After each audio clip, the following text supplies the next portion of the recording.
Ya Nabi salam alaika, Ya Rasul salam alaika, Ya Habib. Assalamualaikum warahmatullahi wabarakatuh.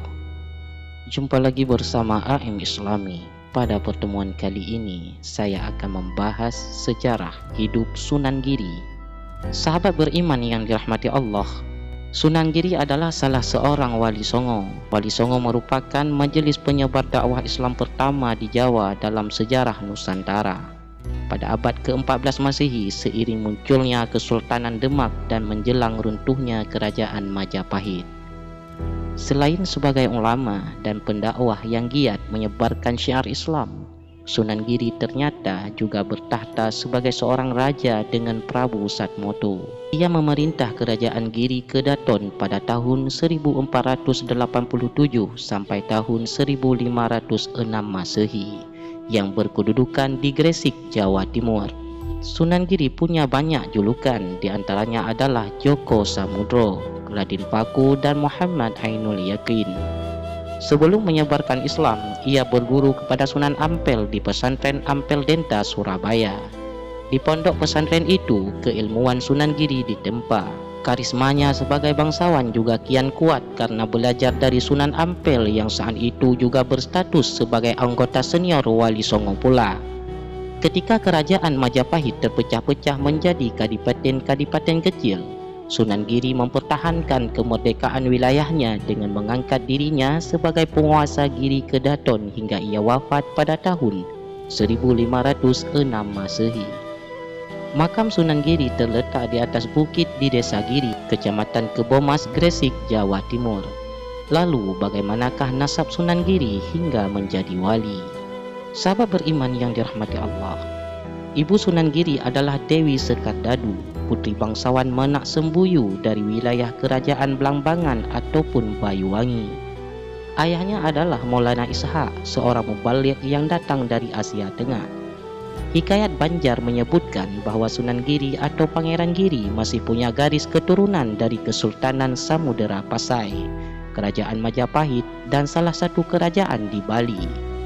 Jika ditarik lebih jauh lagi, nasab Sunan Giri sampai ke Nabi Muhammad SAW dari jalur Husain bin Ali radhiyallahu an, Ali Zainal Abidin, dan seterusnya.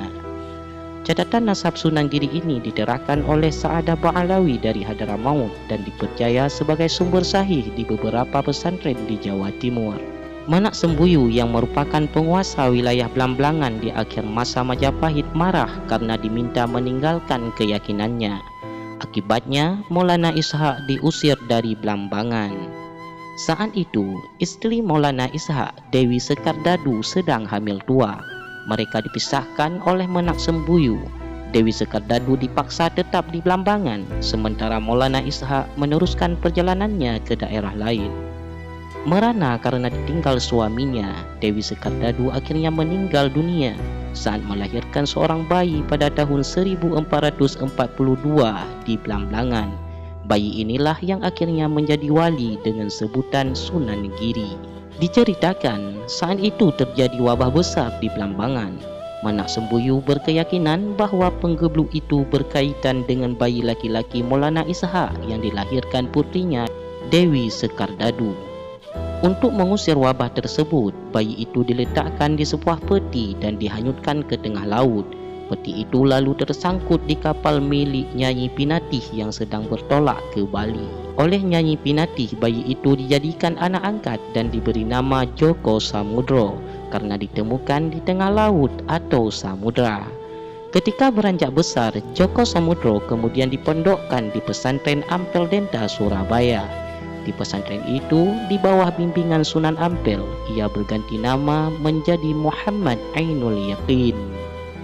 Joko Samudro alias Muhammad Ainul Yakin mulai dikenal sebagai Sunan Giri sejak memimpin pondok pesantren sekaligus kedaton di Gresik. Muhammad Ainul Yakin mendirikan pesantren usai menuntut ilmu di pesantren Ampel Denta di bawah bimbingan Sunan Ampel. Ia juga berhaji dan memperdalam keislaman di Mekah sebelum mendirikan pesantren tersebut. Pondok pesantren yang didirikan Ainul Yakin terletak di kawasan Giri atau daerah Gresik sekarang. maka ia kemudian dikenal dengan nama Sunan Giri. Sunan Giri juga berdakwah lewat karya-karya seni yang ia ciptakan seperti tembang ataupun lagu dan permainan anak-anak. Permainan anak-anak yang dibuat oleh Sunan Giri diantaranya adalah jelungan, jamuran, gendigerit, dan lainnya. Sedangkan tembang anak-anak yang ia ciptakan sebut saja Padang Bulan, Jor, Gula Ganti, dan Cublak-Cublak Suweng. Seperti halnya para wali songo lainnya, Sunan Giri juga berupaya merangkul tradisi lokal dan memadukannya dengan dakwah Islam, seperti selamatan, acara di keramaian, dan upacara-upacara lainnya.